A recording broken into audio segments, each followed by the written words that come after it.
Hello everybody, Gaming Bristolian here.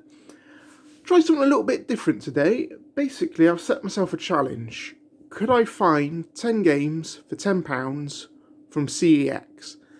Now, it could be for any console, any age, but I wanted to make sure they were at least worth playing.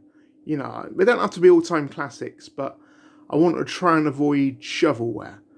So, this is what I got. Quick explanation for anyone outside of the UK. CEX is a second-hand or pre-owned game shop we have here. And £10 is about €12 or about 13 American dollars.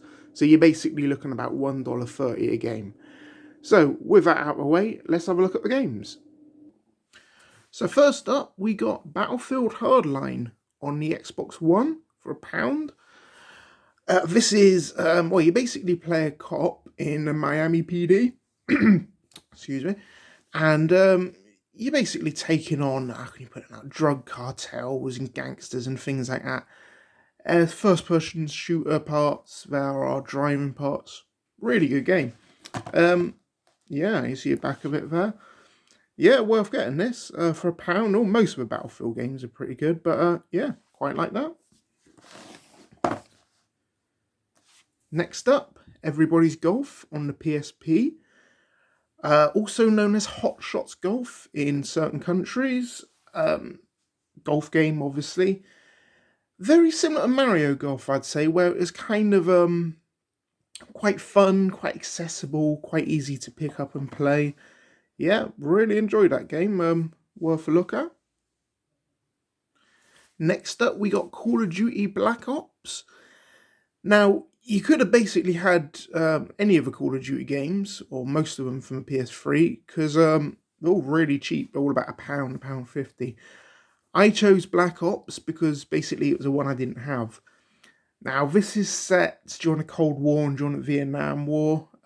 Really good story, really good cast as well. You got like Gary Oldman, Ice Cube, Sam Worthington, Ed Harris, really good cast.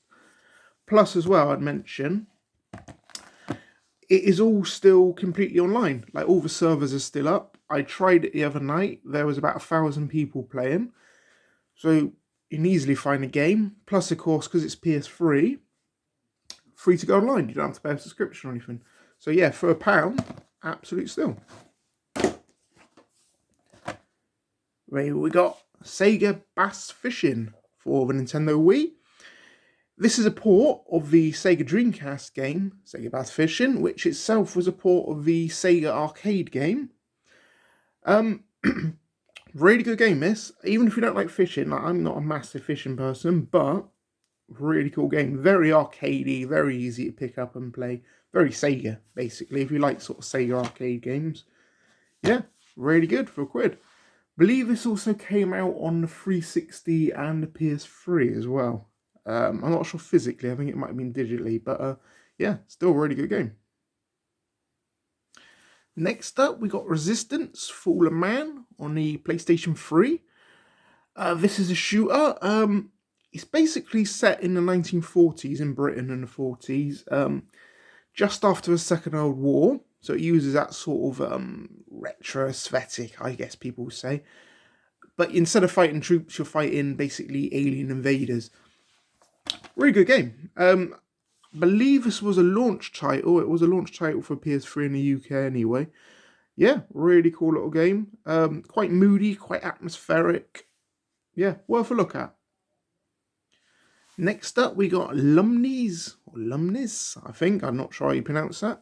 Puzzle Fusion for the PSP. This is a puzzle game. Kind of a little bit similar to Tetris. You basically have to match blocks and things like that, and a sort of a line will go across the screen, and anything you've linked up, it will basically get rid of them, aka like in Tetris. Yeah, really good game, this. I think this sort of puzzle game works very well for, you know, handhelds, where you can just play a game for like 10 minutes. But yeah, cracking. Next up, Destiny on the PlayStation 4. You could have also had Destiny 2 as well, exactly the same price. I picked the first one up because I thought I'd play the first one first. If I liked it, I might pick up the second one. Yeah, sci-fi shooter, pretty good. I've heard. I've not actually got around to playing it yet. No, it was made by Bungie, who also made Halo. But yeah, I've heard good things about it. Hopefully, it'll be good. And talking of Halo, here is Halo 4. Could have also had basically any of the 360 Halos. You could have had Halo 3, Halo ODST, Halo Reach. I chose Halo 4 because, well, again, I didn't have it. And I thought, well, I might as well pick up one I didn't have. Yeah, sci-fi shooter. Obviously, play the Master Chief. Really good game.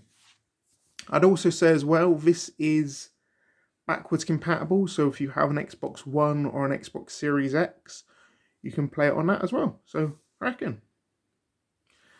Next up, for a whopping 50 pence, we got Tom Clancy's Splinter Cell Double Agent. I've not yet played this. I should have played it before I started the video, but never mind.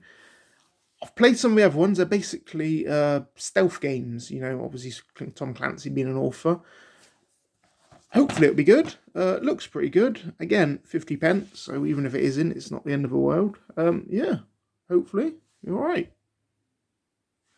And finally, we have Killzone 2 on the PlayStation 3. Not yet played this. I played the first one on the PS2, and I played the PS4 and a Vita one, but I didn't play any of the PS3 ones. From what it looks like, it looks pretty good. Sci-fi first-person shooter. Hellgast, I believe the baddies were on this. So yeah, hopefully this should be pretty good. Early-ish PS3 game. I think within about the first year or two. But yeah, hopefully be good. So there you go. 10 games, £10. Overall, quite pleased with that. I think, you know, on a whole, I know they're a little bit older, but I think most of them are worth playing. I really quite enjoyed making this video, or going and shopping for them, because you sort of you're in a different mindset when you've only got like a limited budget. You maybe look at stuff you wouldn't ordinarily look at. So yeah, really pleased with that. If this does well, I might do another one of these, because there were still quite a lot of other games I could have picked. But yeah, anyways, thank you very much for watching. Hope I catch you next time. See ya.